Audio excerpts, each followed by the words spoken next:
Saya mau kasih tahu aja, jangan coba-coba main di barang ini.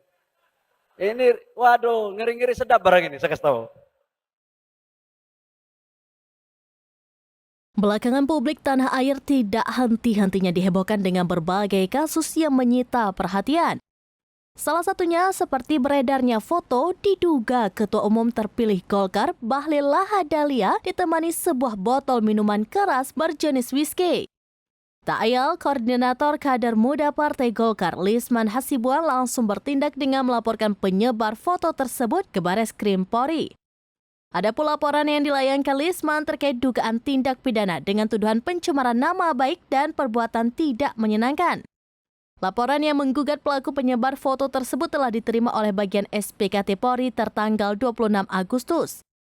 Mengutip Tribunnews.com pada Selasa 27 Agustus 2024, Lisman saat ditemui di gedung Bareskrim Polri mengungkap foto diduga Bahlil dengan ditemani botol miras sengaja disebarkan untuk membuat stigma tidak baik terhadap Ketua Umum Golkar.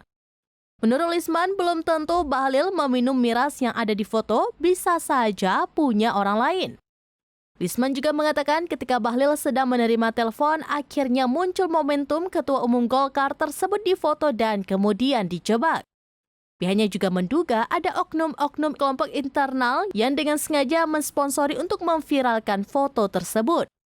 Selain melaporkan penyebar foto, Lisman juga menyerahkan beberapa tautan media sosial yang turut menyebarkan foto itu.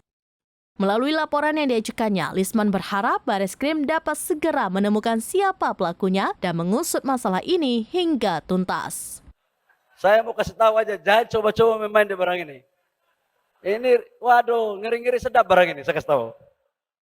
Download Tribun X sekarang. Menghadirkan lokal menjadi Indonesia.